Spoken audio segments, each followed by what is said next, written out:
세계 최고의 국방력을 가지고 있다고 떵떵거리던 중국. 그러나 중국 주하이 에어쇼 하이라이트로 예정됐던 J-35 스텔스 중국 전투기가 시연 도중 기체 엔진에서 검은 연기가 피어오르기 시작하고 이것도 모자라 주하이시 도심에서 차량 돌진 사고가 발생했다는 충격적인 소식이 울려 퍼지고 있는데요.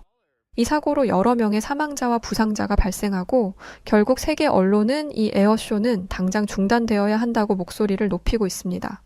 그 와중에 필리핀 정부는 한국에 손을 내미는데 과연 무슨 일이 벌어졌던 걸까요? 안녕하세요. 저는 필리핀 공군에서 전략 기획을 담당하고 있는 마티아스 에밀리오 라몬 대령입니다. 제 이야기를 시작하기 전에 제 경력부터 간단히 소개해 드릴게요. 저는 공군에 입대해 지금까지 약 20년 동안 조종사로 활동해 왔습니다. 특히 F-16 전투기를 조종하며 여러 중요한 작전에 투입되었고 덕분에 필리핀에서 제일 사나운 독수리라는 별명도 얻었죠. 과장이 아니냐고요? 아닙니다. 당시에는 정말 그랬어요. 남중국해를 가로지르며 여러 번이나 위험천만한 순간을 오갔었지만 그때마다 F-16은 저를 실망시키지 않았습니다. 제가 조종한 F-16은 제겐 친구와 같은 존재였죠. 전장에서 저를 지켜준 파트너였고요. 사실 그런 제가 지금은 아주 중요한 선택의 기로에 서 있습니다. 바로 우리 필리핀 공군의 차세대 전투기를 결정하는 일인데요. 남중국해에서의 긴장이 고조되면서 필리핀의 방위대는 요즘 군사력을 현대화할 필요성을 절실히 느끼고 있어요. 노후한 장비들로는 현재의 위협을 감당하기 어렵다는 게 모두의 의견이었으니까요. 물론 가난한 우리 필리핀에게 무리일 수 있는 일이기도 했지만 영토를 지키는 일은 무엇보다 중요하니까요. 그래서 우리 공군에서는 새로운 전투기를 도입하기로 결정하기는 한 상태입니다. 그 중에서 최종 후보는 두 가지예요.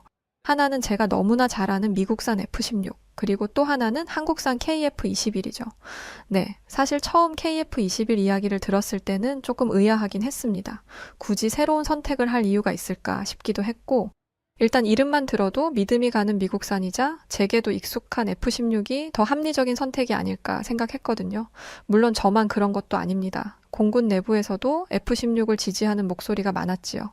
다들 미국과 한국 중에서 고르라면 당연히 미국이지, 게다가 다 잘 알고 있으니 그대로 F-16을 선택하는 게 제일 안전하다는 입장이었어요.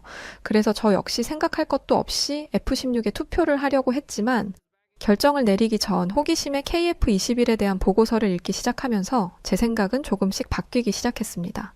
제 생각과는 다르게 기본이나 할까 싶었던 KF-21이 사실은 최신 기술이 집약된 차세대 전투기에 가깝더라고요. 알고 보니 KF-21은 기존의 4세대 전투기를 뛰어넘는 4.5세대 전투기로 스텔스 성능, 뛰어난 기동성, 그리고 효율성을 모두 갖췄다고 이미 저 빼고는 다 알고 있었던 것 같았습니다. 기분이 묘해졌죠. 내 친구와도 갔던 F-16이 있었지만 이 물건도 욕심나는데 싶었거든요. 보고서를 읽으며 저는 마음속에서 처음으로 갈등을 느꼈어요. 익숙한 과거와 새로운 도전 사이에서 어떤 결정을 내려야 할까 싶은 생각이 들었죠.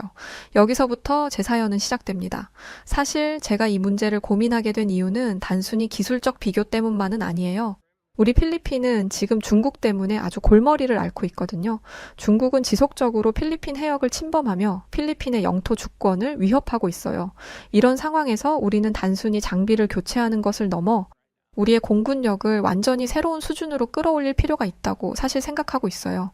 어찌 보면 절대 가볍게 볼 문제가 아닌 게 이게 곧 필리핀의 미래와도 직결될 수 있는 중대한 결정이거든요.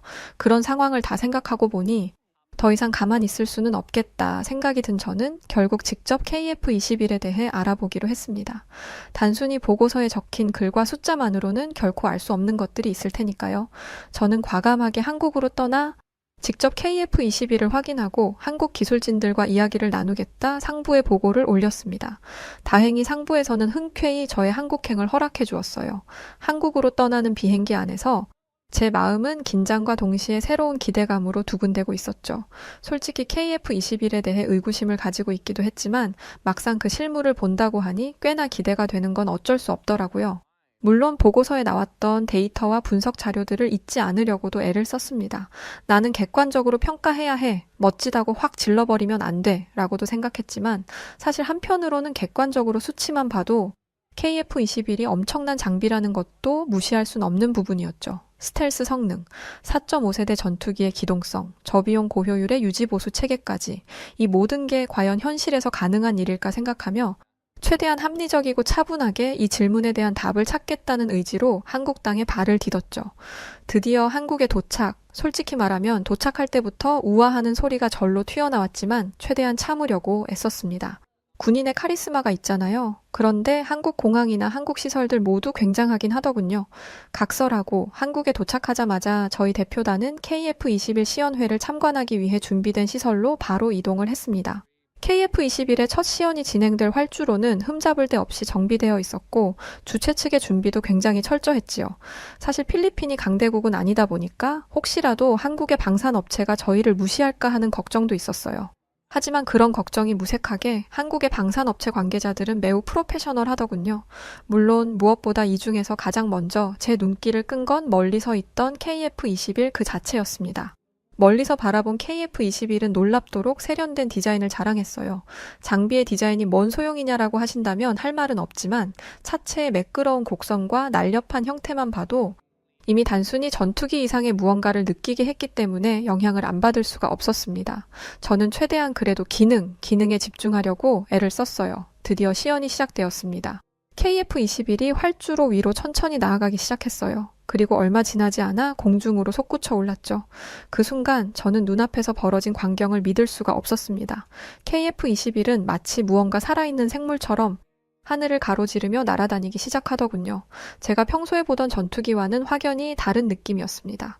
전투기 특유의 둔탁한 느낌은 온데간데 없고 기체가 공기를 가르는 움직임이 너무나 부드럽고 자연스럽더라고요.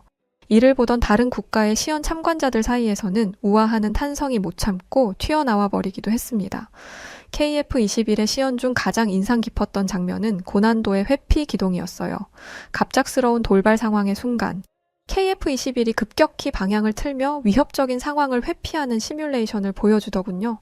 저도 해봐서 알지만 보통 이런 급격한 기동은 조종사의 피로도를 한 방에 빡 올려버리고 기체에도 무리가 가는 경우가 많아요. 하지만 KF-21은 마치 이런 상황이 일상이라는 듯 가볍게 슥하고 피해버리더군요. 기체는 흔들림 없이 안정적이었고 다시 원래 궤도로 복귀하는 속도도 눈에 띄게 빨랐습니다. 아무리 한국 기술이 발전했다지만 이렇게까지 레벨이 다를 수가 있나 싶더라고요. 그동안 제가 타온 건 뭘까 싶었죠. 시연이 끝난 후 저는 한국 기술진들과 직접 이야기를 나눌 기회를 맞이했습니다. 기술진들은 KF-21의 설계 철학과 기술적 특징에 대해 열정적으로 설명해 주었어요.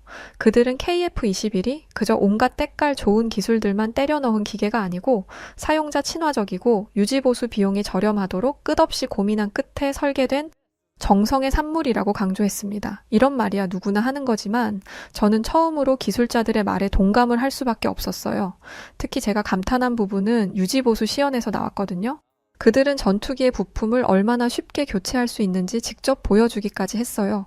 일반적으로 이런 건 도구도 복잡하고 시간도 많이 걸려서 다들 잘 안 하려고 하는 건데 KF-21에서는 단 몇 분 만에 끝나더군요. 이래서 굳이 시연을 보여주는구나 싶었죠.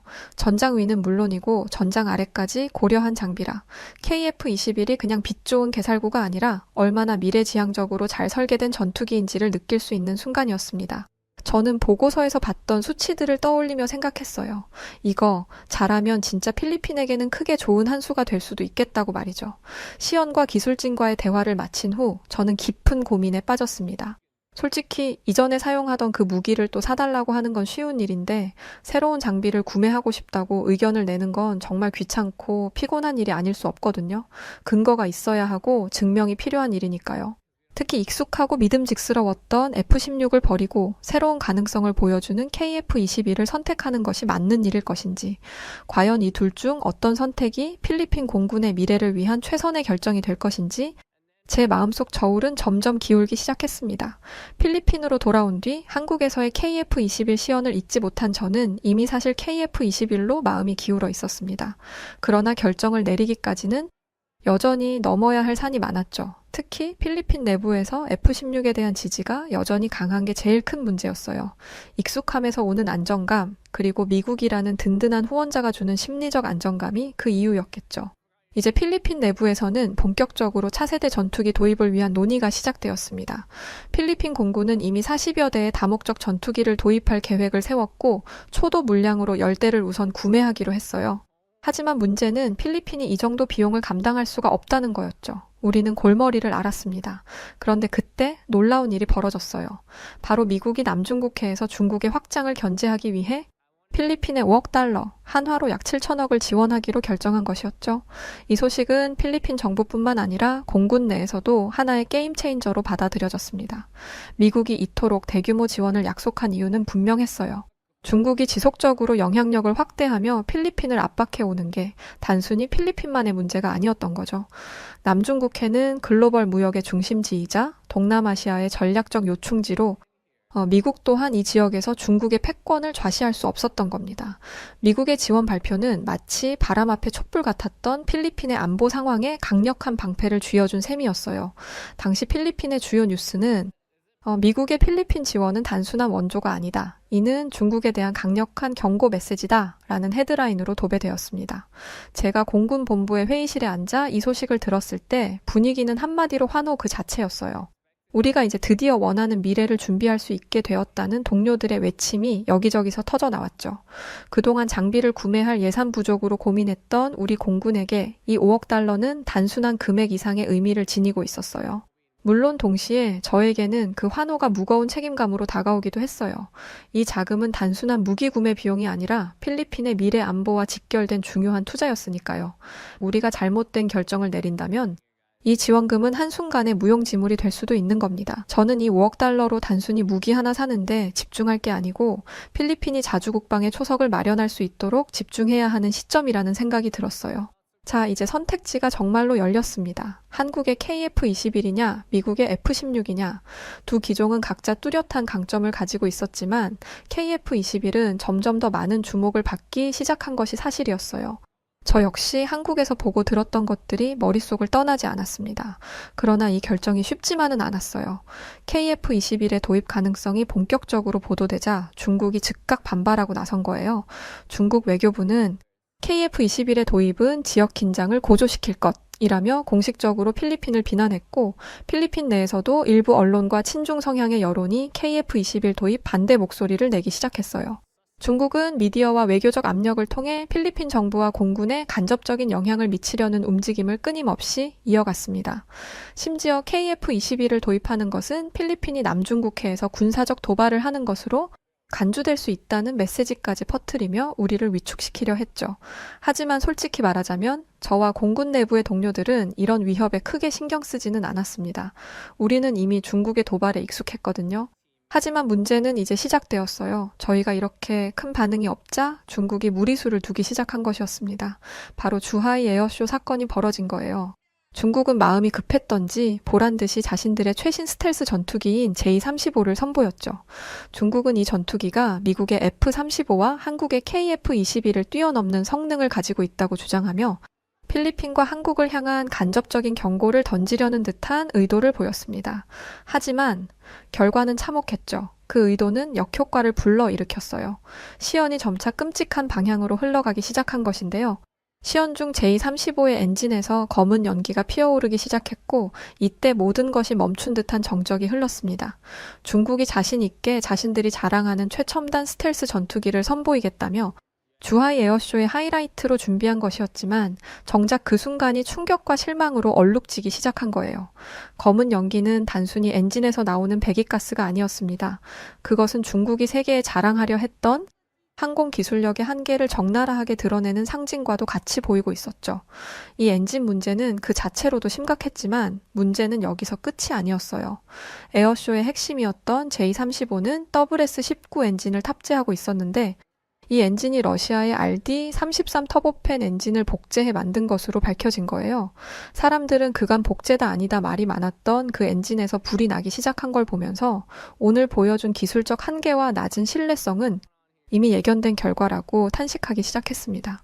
WS-19는 미국의 F-135 엔진과는 비교조차 할 수 없게 저급한 퀄리티의 출력과 안정성을 가진 엔진이었고 이는 시연 중에도 명백히 드러나고 있었어요. 비행 도중 J-35가 급격한 기동을 시도할 때마다 기체가 흔들리며 위험한 상황이 연출되었고 그럴 때마다 검은 연기는 더욱 짙어졌습니다. 마치 자신이 처한 한계를 고스란히 고백이라도 하는 듯한 모습이었죠. 그날 에어쇼의 부르는 여기서 끝나지 않았습니다. 시연 행사와 맞물려 에어쇼 기간 중 주하이시 도심에서 끔찍한 사고가 발생했던 거예요.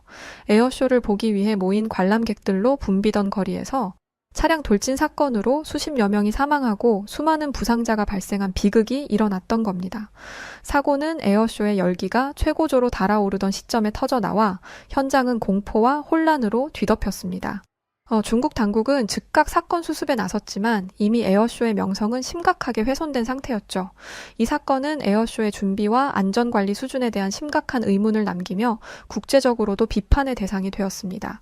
결과는 정말 말 그대로 끔찍했죠. 관련 업계의 종사자들의 날선 반응도 터져나오기 시작했습니다. 이건 스텔스 전투기가 아니라 미국 전투기의 저질 복제품일 뿐이라는 비아냥 섞인 평가가 현장에서 쏟아졌죠. 심지어 일부 참관자들은 비웃음이나 한숨을 참지 못하고 고개를 흔들며 자리를 뜨는 모습까지 보였습니다.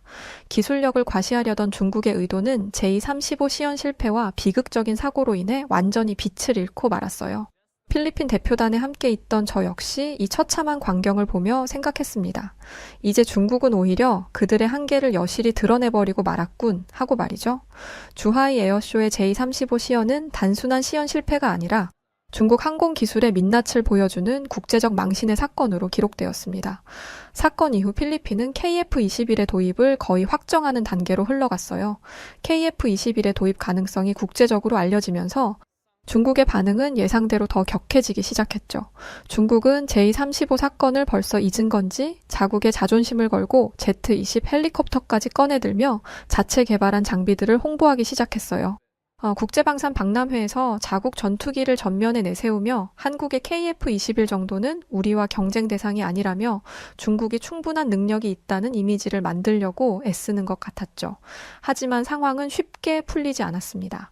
주하이 에어쇼의 참사는 이미 전 세계의 이목을 끌었고 중국 전투기 기술에 대한 신뢰는 크게 흔들리고 있었으니까요. 특히 WS 엔진의 결함으로 인한 기동성 문제가 제일 큰 문제였어요.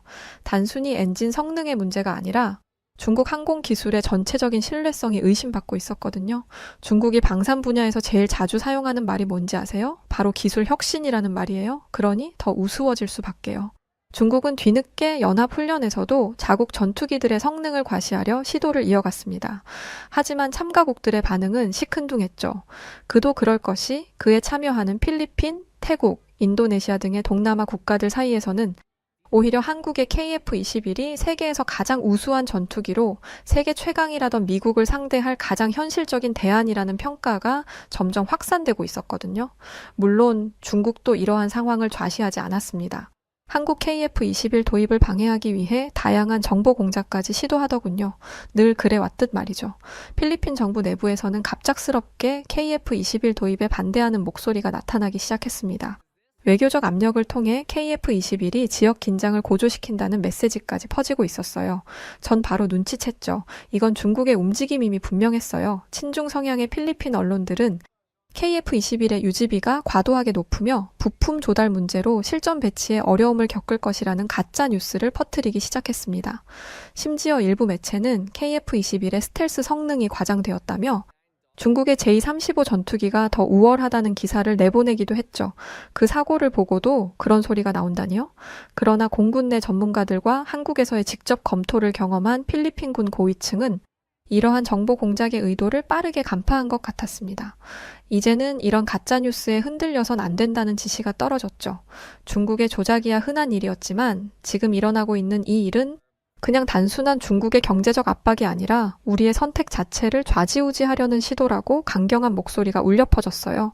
군에서는 우리가 스스로 우리의 미래를 결정할 수 있어야 한다고 목소리를 높였습니다. 저 역시 더욱 단호한 마음을 먹기로 했죠. 필리핀이 미국기가 아닌 한국의 KF-21을 도입한다는 소문의 파급력은 여기가 끝이 아니었어요. 이 뉴스는 동남아시아 전역에서 파장을 일으켰죠.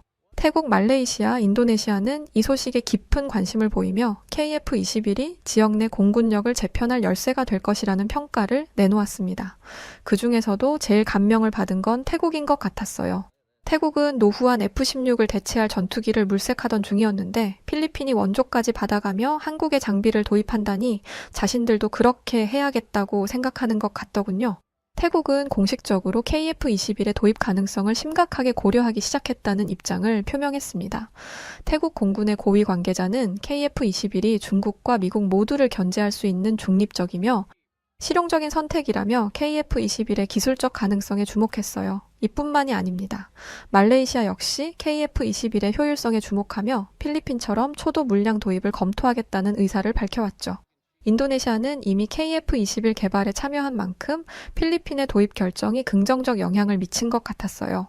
자, 상황이 바뀌었습니다. 이러한 동남아시아 국가들의 변화는 중국에게는 커다란 위협이 되었을 거예요. 그동안 동남아시아 군사력의 주요 무기 공급원으로 자리 잡으려 했던 중국의 계획이 흔들리기 시작했던 거죠.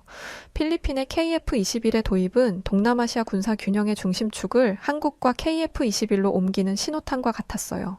이제 중국의 방산 영향력은 갈수록 축소되고 있었죠. 한국의 KF-21의 의미는 한국뿐 아니라 필리핀에게도 남다릅니다. 이제 KF-21은 단순한 전투기를 넘어 필리핀과 동남아시아 국가들에게 미래를 위한 군사적 혁신과 자주성을 상징하는 존재가 되었거든요. 지금 필리핀에 뒤이어 선제적으로 한국의 장비 도입을 검토하고 있는 태국의 이야기를 좀 더 자세히 들려드릴게요. 다른 동남아 국가들도 반응은 뜨거웠지만 특히 오랜 기간 미국산 전투기에 의존해왔던 태국의 반응이 심상치 않았거든요. 태국은 노후화된 F-16을 대체할 전투기로 스웨덴의 그리펜을 후보로 발표했지만 내부 평가에서는 여전히 4세대 전투기의 한계를 지적하는 목소리가 컸던 것 같아요. 우리가 동남아시아 최고의 공군력을 유지하려면 4세대 전투기로는 부족하다라는 게 태국 공군 내 입장이었죠. 하지만 문제는 미국이 태국의 F-35 판매를 거부했다는 점이었습니다. 공식적으로는 연장된 납품 일정, 인프라 부족, 조종사 훈련 문제 등이 이유로 제시되었지만 실상은 태국의 외교적 스탠스 때문이라는 분석이 지배적이었어요. 태국은 중립 외교를 유지하며 중국과도 긴밀한 관계를 맺고 있었고 이는 미국 입장에서 불편한 현실이 아닐 수 없던 것 같아요. 이런 상황에서 한국의 KF-21은 태국의 가장 현실적인 대안으로 떠올랐습니다. 태국은 필리핀의 도입 소식을 통해 한국의 장비를 진지하게 검토하기 시작했고 KF-21의 우수한 기동성과 유지 보수의 효율성을 접하며 한국산 전투기가 현재 자신들의 요구에 가장 부합한다고 평가하기 시작했죠. 태국 정부는 KF-21의 단좌경 전투기 버전에 특히 큰 관심을 보였습니다. 경량화된 설계와 높은 기동성이 태국 공군의 기존 작전 스타일에 적합했고 가격 역시 상대적으로 저렴해 대량 도입에도 부담이 적었거든요. 한국은 태국의 이런 요구사항을 빠르게 수용하며 협의를 시작했어요. 태국이 한국한테 한번 제대로 혼나더니 역시 한국 사람들이 정말 일을 잘합니다. 반응도 빠르고 시장을 보는 눈이 뛰어난 것 같아요. 성공할 수밖에 없죠. KF-21은 중국 전투기를 상대할 가장 현실적인 대안이라는 게 이제 동남아 국가들 사이의 지배적인 평가입니다. 동남아시아의 군사 균형은 빠르게 변화하고 있어요. 동남아시아 국가들은 KF-21을 비롯한 한국 장비를 다 같이 선택하면서 상호 군사 교류를 강화하고 지역 내 군사력 균형을 유지하기 위한 공조체제를 구축하는 분위기로 흘러가고 있습니다. 우리가 이렇게 뭉쳐야 중국의 패권적 행보를 견제하는 데에도 효과적일 거라는 생각이 있거든요. 물론 중국도 이런 변화에 대응하기 위해 KF-21 도입 국가들을 겨냥한 경제 압박과 외교적 견제를 시도하려는 것 같아요. 하지만 동남아도 뭉치면 강합니다. 동남아시아 국가들의 공조는 중국의 압력을 무력화시킬 수 있을 거예요. 이렇게 일련의 사건들을 정리해보고 나니 저 또한 감회가 새롭네요. 세계 패권을 주름 잡던 미국, 그리고 그 세계 패권을 장악하겠다던 중국. 하지만 한국은 조용히 국방력을 강화하고 첨단 무기 생산 기술의 연구에 매진하면서 점진적으로 세계에 퍼지고 있었습니다. 빈곤한 아시아라고 평가받는 우리 동남아시아 국가들은 한국만 보고 있어요. 한국은 왠지 모르게 커다란 힘을 가진 든든한 형 같은 존재처럼 느껴지거든요. 한국만 있다면 무서울 게 없다는 생각이 들었으니까요. 한국의 무기 하나가 쏘아 올린 작은 공이 동남아시아 국가들의 공조로까지 이어지는 나비 효과를 일으키다니 참 놀라운 힘인 것 같습니다. 한국의 무기는 세계 최고의 기술을 가지고 있으면서도 가격도 효율적이고 공급도 빨라서 좋은 정도로만 알려져 있지만 제 생각엔 이대로라면 순식간에 세계적 위상으로 급부상할 것이 확실하다고 생각해요. 한국의 KF-21은 제게도 참 특별한 의미를 가집니다. 필리핀이 KF-21을 선택하며 내디딘 발걸음이 단지 하나의 군사적 선택에 그치지 않고 동남아시아 전체의 군사 균형을 바꾸는 중요한 계기가 되어 주었으니까요. 중국의 도발 속에서도 그리고 우리 안에서도 많은 도전과 갈등이 있었지만 저는 이번 선택이 필리핀 역사에 있어서 가장 현명한 결정 중 하나로 남을 것이라고 확신합니다. 우리 필리핀 공군은 이제 새로운 시대를 맞이했습니다. 사실 전 세계가 한국의 지상무기, 공군, 해상까지 모든 곳에서 찾을 만큼 서로 앞다투어 한국에게 러브콜을 보내고 있는 게 현실이에요. 저는 필리핀 정부를 믿습니다. 하루빨리 한국과의 합의를 마치고 제가 최첨단 스텔스 전투기인 KF-21을 타고 하늘을 호령할 수 있는 날이 오길 바라봅니다. 안녕하세요. 여우튜브 송은지입니다. 여우튜브와 협업 중인 KS 오토플랜 소개를 잠시 하려고 해요. KS 오토플랜은 취약계층을 돕는 선한 기업입니다. 사회에 도움을 주는 기업과의 협업은 언제든 환영하죠. 구독자분들에게 저렴한 가격으로 차량을 렌트하실 수 있는 혜택을 드리기로 했답니다. 취득세, 자동차세, 정비비용, 보험료까지 모두 KS 오토플랜이 책임지니 월 저렴한 비용만 내시고 차량을 이용하시면 됩니다. 차량 구매, 장기 렌트, 단기 렌트 모두 다 가능하니까 언제든 차량이 필요할 땐 선한 기업 KS 오토플랜을 이용해보세요. 많은 분들이 이용해 주신다면 취약 계층에 있는 어려운 분들에게도 좋고 이용하시는 분들도 좋고 모두가 다 같이 좋은 일이라고 생각된답니다. 고정 댓글에 이용 방법과 구독자분들의 다양한 혜택 확인하시도록 남겨두겠습니다. 감사합니다. 한국인 올케가 생기는 것은 죽어도 싫다며 남동생의 결혼을 반대하는 미국 여자가 있습니다. 그녀는 사람과 국가에는 다 정해진 급이 있고 비슷한 계급끼리 어울려야 탈이 나지 않는다는 오만한 믿음을 가지고 있었는데요. 그랬던 그녀가 대체 어떻게 된 것인지 한국에 온 뒤 한국의 매력에 풍덩 빠져버렸다고 합니다.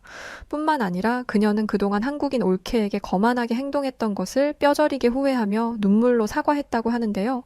과연 그녀에게 무슨 일이 생겼던 것일까요? 오늘 사연 시작합니다. 안녕하세요. 저는 미국 보스턴에 살고 있는 레이건 켈리라고 합니다. 저는 운 좋게도 미국의 상류층 백인 가정에서 태어났기에 자주 부모님과 함께 세계의 여러 나라를 여행했어요. 그런데 신기하게도 세계 어느 나라를 가든 영어가 통하고 미국의 지폐인 달러를 사용할 수 있고 제가 미국인이라는 것을 밝히면 모두 부러워하며 친절하게 대해주더라고요. 그런 성장 과정을 거치며 저는 우리나라 미국이 세계에서 제일 강하고 위대한 강대국이자 선진국이라고 확신하게 되었고 제가 그런 미국의 국민이라는 것이 더없이 자랑스러웠답니다. 동시에 언제부터인가 제 마음속에는 미국을 제외한 다른 나라들을 무시하는 마음이 생겨나기 시작했어요. 저와 같은 미국인이 아니면 가까이 지내고 싶은 생각조차 들지 않았죠. 저의 그런 생각은 제가 고등학교에 다닐 때 더 강해졌는데 그 이유는 제가 다니던 학교에 유학원 외국인 친구들이 덜어 있었기 때문이었어요. 생각해보세요. 아직 어린 나이에 자기 나라를 떠나 왜 여기 미국까지 와서 공부를 하고 있겠어요? 그게 다 우리 미국이 세계를 선도하는 위대한 나라니까 그런 것 아니겠어요. 게다가 미국은 어느 한 분야만 뛰어난 것이 아니라 군사, 경제, 과학, 첨단 산업, 스포츠, 거기에 기초 학문 분야까지 모든 분야에서 전 세계 선두를 달리고 있죠. 그러니 유럽, 중국, 일본, 인도 등 세계 각국에서 미국에 공부를 하러 오는 게 어쩌면 너무나 당연한 일이고 그런 유학생들을 볼 때마다 저는 미국의 우월함을 확인할 수 있었죠. 그런데 그 중에서 유독 제 신경을 거슬리게 만드는 여자애가 하나 있었습니다. 그 여자애는 이혜리라는 한국인이었는데 반도체 회사에 다니는 걔네 아빠가 미국의 주재원으로 오게 되어 겸사겸사 가족 전부가 미국에 왔다고 했죠. 해리가 특이했던 점은 한국에 대한 자부심을 숨기지 않았다는 것인데 그 애는 늘 점심으로 한식 도시락을 싸왔고 휴대폰도 유명한 과일 로고가 그려진 미국 제품이 아닌 한국 회사 제품을 사용하더군요. 게다가 말끝마다 한국을 입에 올리며 한국에 살 때는 이러이러한 게 좋았는데 미국은 그런 것들이 안 돼서 아쉽다며 미국과 한국을 비교하기까지 했죠. 솔직히 제 입장에서는 해리의 그런 행동들이 좋아 보이지 않았어요. 세계 3위의 경제 대국인 일본에서 온 유학생들도 일단 미국에 발을 들인 이상 주류인 미국인들 사이에 섞이기 위해 백인들에게 굽신거리거든요. 그런데 해리는 학교에 다니는 내내 한국인이라는 자신의 정체성을 잃지 않았어요. 그리고 해리가 그럴수록 저는 해리를 무시했죠. 괜히 미국이 부러우니까 더 저러는 거겠지? 무슨 애가 자격지심이 저렇게 많대? 한국에서 왔다고 했지? 하여간 가까이 할 친구가 아니네. 저는 그렇게 생각하며 해리와는 철저하게 거리를 두었습니다. 같은 학교에 다니고 있을 뿐 어차피 해리와 저는 급이 맞지 않다고 여겼으니까요. 그렇게 시간이 지나 저는 고등학교를 졸업했고 그와 동시에 해리는 제 세상에서 사라지게 되었죠. 나중에 우연히 한 친구로부터 해리가 하버드 대학교에 다닌다는 것을 전해 들었을 뿐 그게 전부였어요. 시간이 흐르며 저는 해리에 대한 기억을 잊어갔답니다. 그러던 어느 날이었어요. 제 남동생 마이클이 갑자기 결혼할 여자를 집에 데려온다고 했고 바로 그날 저희 가족의 끔찍한 악몽이 시작되었답니다. 글쎄 마이클이 데려온 여자가 제 고등학교 동창 이혜리였던 거였어요. 해리와 눈이 마주친 순간 저는 정말 기절할 정도로 놀라서 그대로 심장이 멈춰버리는 줄만 알았어요. 그런 제 마음도 모르고 마이클은 뭐가 그렇게 좋은지 해리의 손을 잡고 실실 웃고 있더군요. 정말이지 기가 막힐 노릇이었죠.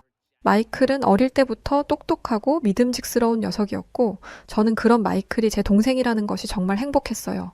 어떨 때는 부모님보다 마이클을 더 믿고 의지했을 정도로 동생은 제게 각별한 존재였죠. 그런 동생이 어느새 훌륭하게 자라서 미국 최고의 명문대인 하버드에 합격하고 미국 사회의 당당한 일원이 되었을 때 저는 그 누구보다 기뻤어요. 그런데 알고 보니 마이클은 바보 멍청이 헛똑똑이에 불과했던 것이었어요. 세상에 그 많은 나라, 그 많은 여자들 중에서 하필 고른 것이 한국 여자라니요? 저는 제 올케가 한국 여자가 될 것이라고는 정말이지 태어나서 단 한 번도 생각해 본 적이 없었습니다. 물론 저도 배울 만큼 배운 사람이고 한국이 아시아에서는 그래도 어느 정도 사는 나라라는 것은 알고 있어요. 그래도 여전히 한국은 미국과 비교 대상조차 되지 않는 나라인 게 사실이잖아요. 심지어 예전에는 한국 사람들이 미군이 버린 음식을 주워다 먹는 일도 있었다고 하던데 그런 나라 출신과 제 동생이 짝이 된다는 것은 정말 하늘이 두 쪽이 나도 받아들일 수 있는 일이 아니었어요. 저는 이 현실이 도무지 믿어지지가 않았고 이런 대형 사고를 친 마이클도 이해되지 않았죠. 그리고 그건 저희 부모님도 마찬가지였는데 마이클은 오히려 자신의 결혼을 반대하는 저희를 이해하지 못하더군요. 다 이해해요. 해리를 무조건 좋아해달라는 건 아니에요. 해리가 마음에 들지 않으실 수도 있죠. 하지만 해리를 환영하지 않는 이유가 해리의 성격이나 가치관, 학력이나 건강 같은 것이 아니라 단지 해리가 한국인이기 때문이라면 저는 납득할 수 없어요. 마이클이 그렇게 나오자 제 부모님은 왜 한국인 며느리가 꺼려지는지 구체적인 이유를 말씀해주기 시작하셨어요. 부모님은 예전부터 아메리칸 드림을 꿈꾸며 미국에 오는 한국인들을 많이 봐왔는데 그들은 하나같이 돈의 혈안이 된 모습이었다고 하셨어요. 그러면서 요즘도 보면 한국인들은 물질적인 가치를 그 무엇보다 중요하게 여기는 것 같던데 그런 환경에서 태어나고 자란 사람과 결혼해서 살다 보면 삶의 여유가 없어질 거라며 걱정하셨죠. 마이클은 가만히 부모님의 말씀을 듣고 있었고 이때가 기회라고 여긴 저는 결혼에 대한 제 가치관을 들어 동생을 설득해보기로 했어요. 마이클, 결혼은 평생을 함께 살아갈 배우자를 고르는 일이잖아. 그러려면 무엇보다 서로 비슷한 급의 사람을 만나는 게 중요하지 않겠니? 비슷한 환경에서 자란 사람들이 결국 비슷한 생각과 가치관을 갖게 되는 거니까 너랑 나는 세상에서 제일 좋은 1급 국가에 태어났어. 그러면 같은 1급 국가에서 배우자를 고르거나 적어도 2급 국가 출신을 만나야지 왜 한국 같은 3급 국가 출신과 엮이려고 하는 거니? 그러면서 저는 미국인과 한국인은 어울리지 않는다고 쐐기를 박았어요. 그런데도 마이클은 고집을 부리며 해리와 헤어지지 않더군요. 심지어 가족들과 의절하는 한이 있더라도 해리와 꼭 결혼하겠다는 엄포를 놓기까지 했죠. 결국 백기를 든 것은 저와 부모님이었고 얼마 후 마이클은 해리와 결혼식을 하게 되었습니다. 마이클은 해리와 미국에서 결혼식을 치르기로 했고 신혼여행 겸 해리의 친지들에게 인사를 하러 한국에 한 달 정도 머무르기로 했어요. 그런데 해리가 저희 가족에게 뜻밖의 제안을 하더군요. 그건 바로 이번에 함께 한국에 가보자는 것이었죠. 저희 가족은 처음에 해리의 제안을 거절했어요. 신혼여행에 눈치 없이 끼고 싶지도 않았고 굳이 한국 같은 3급 국가에 가고 싶지도 않았으니까요. 하지만 마이클과 해리의 설득은 계속되었고 얼마 못 가 결국 온 가족이 한국에 가기로 했죠. 겉으로는 화목한 가족 여행이었지만 속으로 저는 이런 생각도 했어요. 대체 왜 마이클이 이런 미찌는 결혼을 선택한 것인지 한국에 가서 내 두 눈으로 똑똑히 확인해 볼 거야. 만약에 하나라도 거슬리는 게 보이면 바로 꼬투리를 잡아버려야지. 그런 생각이 들자 한국에 가는 날이 기다려지기까지 하더군요. 그런데 가족끼리 여행 계획을 세우다 보니 한국에 바로 가지 말고 유럽에 들렀다가 가자는 의견이 나왔고 그렇게 저희는 이탈리아행 비행기에 몸을 실었답니다. 비행기 안에서 해리는 이탈리아에 처음 가보는 것이라며 설레는 마음을 감추지 못하더군요. 저는 속으로 그런 해리를 비웃었어요. 저는 이미 부모님과 함께 유럽을 몇 번이나 가보았는데 아직까지 한 번도 유럽을 경험해보지 못한 해리가 수준 떨어지고 촌스럽게 느껴졌거든요. 동시에 급 떨어지는 한국 여자를 만난 동생이 너무 불쌍했어요. 역시 사람은 끼리끼리 만나야 해. 아마 마이클은 얼마 못 가 이혼하게 될지도 모르겠다. 그렇게 생각하며 저는 속으로 혀를 찼죠. 나중에 동생이 자신의 어리석은 선택을 깨닫고 후회하는 순간이 오면 그러게 누나 말을 좀 잘 듣지 그랬니 하고 한껏 비웃어줘야겠다는 결심도 했고요.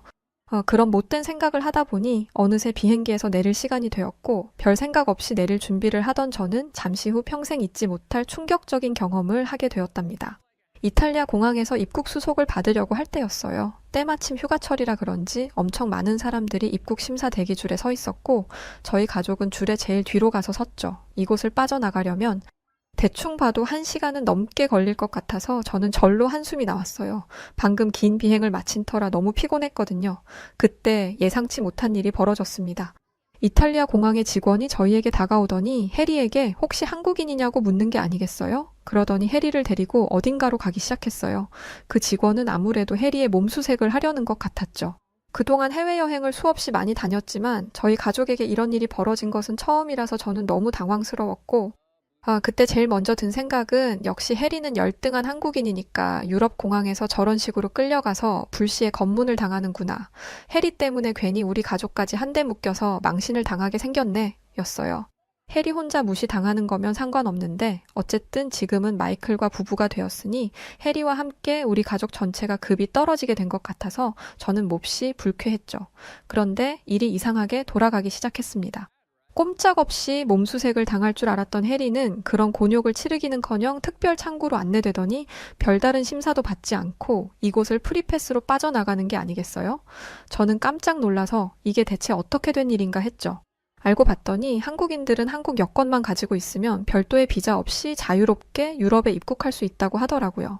그뿐만 아니라 한국 여권은 신용도가 대단히 높아서 전 세계 대부분의 국가를 비자 없이 방문할 수 있고 지금처럼 빠르게 입국 수속을 받을 수 있게 해준다고 하더군요. 그 말을 들은 저는 도무지 이해가 되지 않았어요. 우리 미국인들도 아직 입국 수속을 받지 못해 대기 중인데 대체 한국이 뭐라고 그런 혜택을 받는 것인지 아무리 생각해도 알 수가 없었죠. 반면에 마이클은 뭐가 그렇게 좋은지 계속 싱글벙글 웃고 있더군요. 저는 그런 마이클이 괜히 얄미워서 피곤해서 정신이 이상해지기라도 한 거야. 왜 그렇게 실없이 웃고 있어? 하고 쏘아 붙였죠. 그러자 마이클은 해리와 결혼하기를 너무 잘한 것 같아. 난 지금 내 와이프가 한국인이라는 게 너무 자랑스러워. 라고 하더군요. 마이클은 당장이라도 한국으로 국적을 바꿀 태세였어요. 그 순간 저는 해리에 대한 질투와 동생에 대한 원망이 뒤섞이며 기분이 엉망이 되고 말았죠. 그 뒤로 이탈리아 여행을 무슨 정신으로 어떻게 했는지 기억도 잘 나지 않아요. 저는 그저 한시라도 빨리 한국에 가서 한국의 실체를 확인하고 싶을 뿐이었습니다. 미국보다 훨씬 뒤처진 3급 국가인 한국의 실체를 보고 실망한 동생의 얼굴을 마주하면 이 끔찍한 기분이 조금 나아질 것 같았거든요. 그리고 며칠 뒤 저는 드디어 한국 땅을 밟게 되었어요. 그런데 인천공항에 도착한 순간 저는 충격으로 말을 잇지 못하게 되었습니다.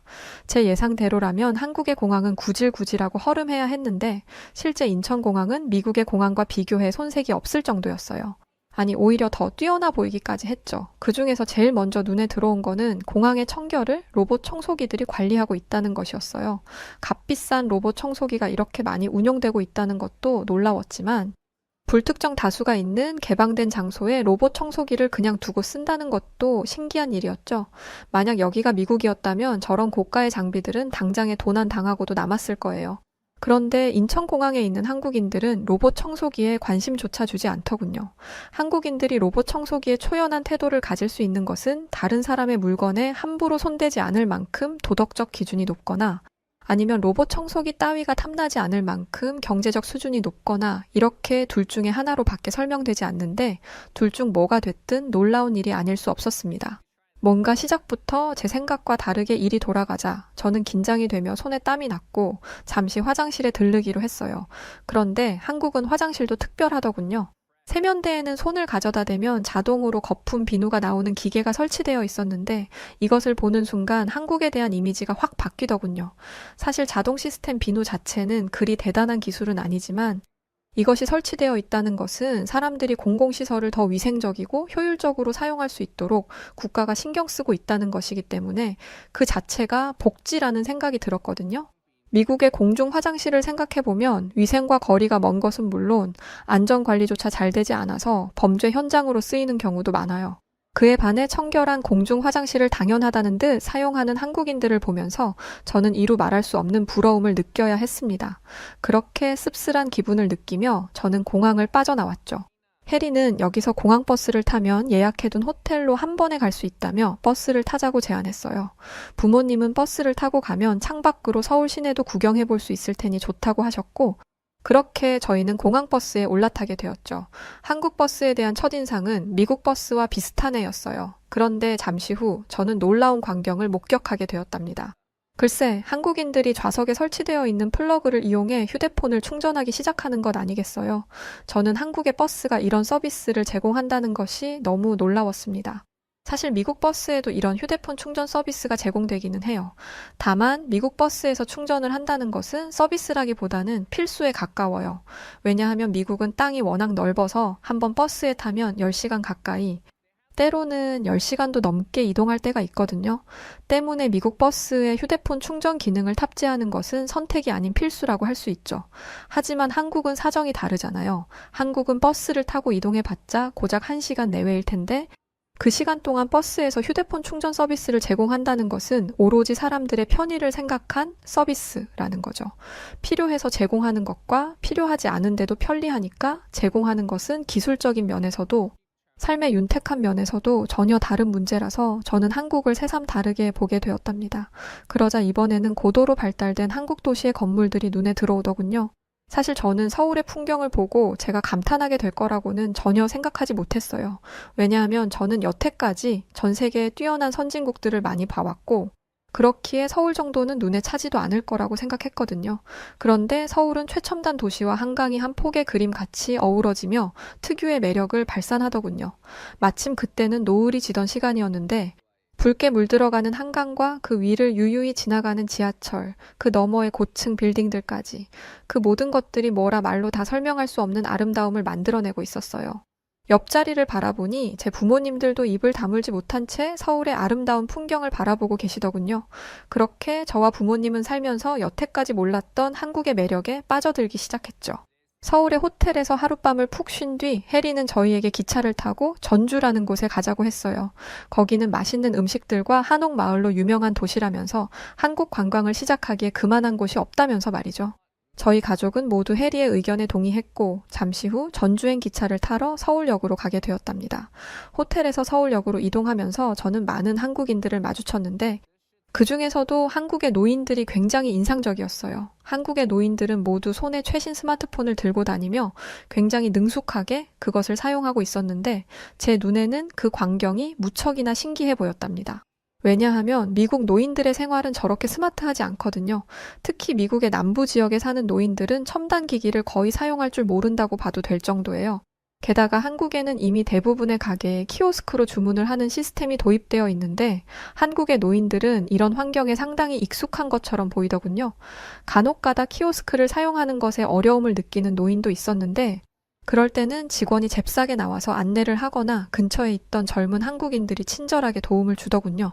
그 모습을 보면서 저는 한국 사회가 이렇게 빨리 첨단 시스템을 도입하고 디지털화될 수 있었던 이유 2가지를 찾아냈습니다. 하나는 한국인들 자체가 똑똑해서 어떤 최신 기계가 나오든 빠르게 사용법을 습득한다는 것이었고, 다른 하나는 나만 앞서가는 것이 아닌 뒤처진 이들까지도 챙길 줄 아는 상냥함을 갖춘 것이었죠. 그 순간 저는 동생이 해리에게 빠져든 이유를 깨닫게 되었어요. 아마 제 동생은 해리에게서 한국인 특유의 미친 매력을 발견했던 것이겠죠. 그런 것도 모르고 한국이 고작 3급 국가일 뿐이라고 무시했던 저는 제가 가지고 있던 생각들이 얼마나 잘못된 것이었는지 비로소 깨닫기 시작했습니다. 그렇게 저는 반성하는 마음을 안고 전주행 KTX에 탑승했죠. 그리고 그 안에서 저는 다시 한번 깜짝 놀라게 되었어요. KTX 객실 내부 환경이 청결하고 쾌적했음은 물론 한국인 승객 그 누구도 소란을 피우거나 불쾌한 행동을 하지 않았거든요. 객실 내부에는 불황자가 있기는커녕 깔끔하고 고급스러운 옷을 입은 한국인들이 매너를 지키며 조용히 자리에 앉아 있을 뿐이었어요. 언제나 소란스럽고 범죄가 빈번하게 발생하는 미국의 지하철을 생각해보면 한국의 KTX는 천국과도 같은 곳이었죠. 미국은 지하철 안에 노숙자가 탑승하거나 소매치기와 같은 범죄가 자주 일어나기도 해서 외국인 관광객들에게 지하철을 이용하라고 잘 추천하지 않아요. 외국인들이 미국의 지하철 실태를 봤다가는 국격이 떨어지고 말 테니까요. 반면에 한국의 KTX를 비롯한 버스, 지하철은 한국인들의 선진 시민 의식을 대변하듯 깨끗하고 안전해서 한국의 대중교통을 한 번이라도 이용해본 외국인들은 감탄에 감탄을 거듭하게 되죠. 게다가 이런 평판들이 모여서 한 국가의 이미지를 만들어내는 것이기에 한국의 미래는 앞으로도 밝다고 할 수 있겠죠. 잠시 후 전주역에 도착한 저희들은 우선 식사를 하러 가기로 했어요. 혜리는 이곳에서 제일 유명한 음식은 전주 비빔밥과 갈비라고 했고 저희 가족은 군침을 삼키며 얼른 식당에 들어가자고 했죠. 그렇게 한껏 기대를 하고 들어간 한국의 식당은 제 기대를 아득하게 뛰어넘고도 남을 만큼 멋진 곳이었습니다. 우선 한국 음식이 맛있는 것이야 두말하면 입만 아프고 한국 식당이 갖추고 있는 최첨단 시스템 역시 저를 깜짝 놀라게 만들었어요.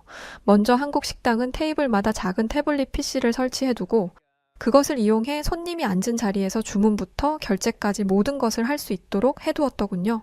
고가의 기계인 태블릿 PC를 테이블마다 설치했다는 자체만으로도 놀라서 기절할 만한 일인데 이렇게 편리한 시스템까지 도입했다니 정말 눈으로 보면서도 믿기지가 않았죠. 놀라움은 여기서 끝이 아니었어요. 주문한 음식을 누가 가져다 줬는지 아세요? 바로 서빙 로봇이었어요. 저희가 주문한 음식을 가지고 온 로봇을 보는 순간 저는 너무 충격을 받아서 여기는 설마 무슨 SF 영화에 나오는 미래도시인가? 심각한 고민에 빠질 정도였죠. 주변을 둘러보니 놀란 것은 저희 미국인 가족들 뿐 한국인들은 편안한 얼굴로 식사를 하고 있었어요. 그들에게는 이런 상황이 너무나 익숙했던 거죠. 만약 한국인들이 아직도 현금으로 결제를 하고 키오스크 같은 것은 있지도 않고 주문은 팁을 받는 웨이터에게 해야 하는 미국 식당을 가면 어떤 생각을 하게 될까요? 아마 엄청나게 촌스럽다고 생각하겠죠? 그런 생각이 들자 저는 괜히 부끄럽고 여태까지 미국이 세계 최고라며 자신 있게 떠들던 제가 너무 한심하게 느껴졌어요. 그렇게 식사를 마치고 이제 한옥 마을 구경을 하려 했는데 엉망인 기분으로 식사를 한 탓인지 갑자기 배가 아파오기 시작했습니다. 식은땀이 나고 창자가 꼬이는 느낌이 드는 게 아무래도 단단히 탈이 난 것 같았죠. 혜리는 점점 창백해지는 제 얼굴을 보더니 당장 병원에 가자고 하더군요. 저는 말도 안 되는 소리 하지 말라며 그냥 근처 약국에서 소화제나 사다 달라고 했어요. 왜냐하면 미국에서는 지금 아프다고 해서 당장 병원에 갈 수 없거든요. 병원에 가려면 적어도 2주 전에 미리 예약을 해야 하고 아무리 아파도 그 예약된 날짜에만 진료를 받을 수 있어요. 그런 의료 시스템 아래에서 평생을 살아온 저에게 당장 병원에 가자니 당연히 믿지 않았죠. 그런데 혜리는 자기를 믿으라며 빨리 병원에 가자고 자꾸만 재촉했어요. 결국 저는 긴가민가하며 혜리를 따라 나설 수밖에 없었죠. 그리고 잠시 후 기적이 일어났습니다. 혜리가 대체 무슨 마법을 부린 것인지 저는 30분 만에 빠르게 의사의 진료를 받을 수 있었죠. 처방전을 받고 약 조제까지 걸린 시간을 다 합해봐야 1시간도 걸리지 않았습니다. 저는 대체 이런 일이 어떻게 가능한 것인지 혹시 저 의사에게 빨리 진료해달라고 뇌물이라도 준 것인지 혜리에게 물었어요. 그러자 혜리는 절대 아니라며 그냥 한국의 의료 시스템은 원래 이렇게 신속하고 편리하게 이용할 수 있다고 하더군요. 그러면서 한국인들은 감기만 걸려도 병원에 가서 얼른 치료를 받고 빠르게 일상에 복귀하는 것이 너무 당연한 일인데 미국은 병원에 가는 것이 너무 힘들고 불편했다고 털어놓더군요. 예전에 미국과 한국을 비교하는 혜리를 보면 감히 주제도 모르고 비교질을 한다며 혜리를 무시했었는데 정말 주제를 몰랐던 것은 저였어요. 지금 저에게 너 한국에서 살래? 아니면 미국에서 살래? 라고 누군가 묻는다면 저 역시 한국이라고 대답할 것 같거든요. 그 순간 저는 눈물을 흘리며 예전에 너와 한국을 무시해서 미안했다고 진심을 담아 혜리에게 사과했습니다. 그러자 혜리는 제 손을 꼭 잡아주며 이제 우리는 가족이니까 그런 말 하지 마라고 오히려 저를 위로해 주더군요. 역시나 대인배의 면모가 있는 한국인답게 혜리는 저를 통 크게 용서해 주었고 그렇게 저희는 진짜 가족이 되어가기 시작했죠. 다음 날 아침 저는 혜리와 화해한 기념으로 단둘이 한옥마을을 구경하기로 했어요. 어제 의사 선생님이 처방해 주신 약이 효과가 있었는지 컨디션도 많이 좋아졌고 아름다운 한옥도 마음에 들고 이래저래 기분이 좋았던 저는 거침없이 한옥 마을을 누비고 다녔습니다. 그런데 너무 지나치게 신이 났던 걸까요? 순간 제 구두에 이상한 느낌이 들어서 확인해보니 구두 굽이 완전히 망가져 있었어요. 여기는 관광지 한복판이라서 당장 새 신발을 살 수도 없었고 무엇보다 이 구두는 제가 정말 아끼는 것이기 때문에 저는 이 상황이 너무 당황스럽고 속상했습니다. 그때 해리가 휴대폰으로 잠시 뭔가를 검색해 보더니 여기서 5분만 걸어가면 구두를 고칠 수 있다고 하는 게 아니겠어요? 쉽게 믿기 어려운 말이었지만 여태까지 한국은 저에게 놀라운 기적을 여러 번 보여줬으니 저는 이번에도 해리의 말을 믿어보기로 했죠. 그렇게 저는 해리의 부축을 받으며 걷기 시작했고 잠시 후 우리는 길 위에 놓인 작은 컨테이너 박스 같은 곳에 도착했어요. 해리는 여기가 바로 구두를 고쳐주는 곳이라고 하더군요. 저는 얘가 지금 장난을 치나 싶었는데 해리가 그 컨테이너 박스의 문을 연 순간 눈앞에 펼쳐진 상황에 저는 깜짝 놀라지 않을 수 없었습니다. 그 안에는 진짜로 어떤 아저씨가 연장을 들고 구두를 고치고 있었어요. 해리는 이런 상황이 익숙한 듯 아저씨에게 다가가 저의 구두 수선을 의뢰했죠. 그런데 그 아저씨의 입에서는 충격적인 말이 나오기 시작했어요. 지금 주문이 밀려서 아가씨 구두굽 수선하려면 시간이 조금 걸릴 거예요. 해리를 통해 그 말을 전달받은 저는 크게 실망했죠. 시간이 걸린다고 했으니 저는 아마 적어도 며칠은 걸리겠다고 예상했어요. 그런데 이어지는 아저씨의 말은 충격을 넘어 경악 그 자체였습니다. 글쎄 그 아저씨가 뭐라고 한 줄 아세요? 먼저 주문 들어온 것들 마무리하고 작업 들어가면 30분 정도 걸릴 것 같은데 괜찮아요? 저는 너무 놀라 벙찐 상태로 좋다고 했고 아저씨는 능숙하게 장인의 손길로 마저 작업을 이어가기 시작했어요. 멍하니 작업하는 아저씨를 바라보던 저는 해리에게 이런 작은 구두 수선 가게가 한국에 많이 있는지 물어보았죠. 그러자 해리는 한국에는 전국적으로 이런 가게들이 활성화되어 있어서 한국 사람들은 길을 가다가 구두 굽이 망가져도 쉽고 빠르고 저렴하게 수선할 수 있다고 하더군요. 게다가 더 놀라운 것은 이런 가게를 운영하는 아저씨들은 구두 굽만 고칠 수 있는 것이 아니라 열쇠를 만드는 기술도 가지고 있다고 했어요. 저는 이런 뛰어난 기술을 가진 장인들이 동네마다 포진되어 있고 한국인들은 그들이 제공하는 놀라운 서비스를 일상적으로 누리고 살아간다는 사실에 경악하지 않을 수 없었습니다. 미국에서는 웃돈을 얹어줘도 당장 해결할 수 없는 문제를 한국에서는 너무나 저렴한 비용으로 편리하고 빠르게 처리할 수 있다니. 이렇게 살기 편하고 좋은 나라가 세상에 또 있을까요? 저는 정말이지 모든 면에서 한국이 압도적인 선진국이라는 것을 인정하지 않을 수 없었죠. 그렇게 제가 커다란 깨달음을 얻는 사이 어느덧 30분이 지났고 제 발에는 멀끔하게 고쳐진 구두가 신겨져 있었어요. 한국인의 손길에 닿아 고쳐진 구두처럼 제 인생의 가치관 역시 한국을 만난 뒤 많은 변화를 겪게 되었는데요. 우선 저는 한국에 완전히 반해버렸어요. 어쩌면 제 동생에 이어 저까지도 한국인과 결혼할지도 모를 만큼, 그래서 한국에서 평생 살아가고 싶을 만큼 말이죠. 그리고 한국을 사랑하게 될수록 저는 제대로 잘 알지도 못하면서 한국을 무시했던 제 과거를 뼈저리게 후회하고 반성하고 있답니다. 혹시 예전에 저처럼 한국에 대해 잘못된 편견을 가지고 있는 분들이 있다면 저와 같은 실수를 하지 마시고 한국에 꼭 한번 방문해 볼 것을 추천드려요. 아마 한국에 도착한 지 30초 만에 한국에 대한 오해가 깨짐은 물론 한국과 사랑에 빠지게 될 것이라고 저는 확신한답니다. 그만큼 한국은 우수하고 매력적인 나라니까요. 실제로 눈으로 보거나 경험하지 않은 채 인터넷이나 미디어에 나오는 경제 순위, 지표 이런 것들로 그 나라를 평가해서는 안 된다는 생각도 갖게 되었답니다. 적어도 제가 보고 경험한 한국은 3급이 아니라 1급 수준이었으니까요. 저를 시작으로 앞으로도 전 세계의 한국의 위상이 드높아지기를 바라며 이만 제 이야기를 마치겠습니다. 여러분 행복한 하루 보내세요. 자, 오늘 사연은 여기까지입니다. 사연을 읽다가 나라를 이렇게 급으로도 나누는구나 라는 걸 오늘 처음 알았어요. 근데 한국을 그렇게 낮게 평가한다는 것도 참 충격적이었네요. 한국을 본 뒤 오해를 푸셨다니 다행이고요. 사연 보내주셔서 감사합니다. 그럼 오늘 사연 어떻게 들으셨나요? 오늘 사연이 재미있으셨다면 구독, 좋아요, 알림 설정 부탁드리고요. 지금까지 저는 사연을 읽어드리는 여우튜브 송은지였습니다. 더 좋은 사연으로 찾아뵐게요. 영상 끝까지 시청해주셔서 감사합니다. 그럼 우리 구독자분들 모두 고맙고 늘 사랑합니다. 당신만의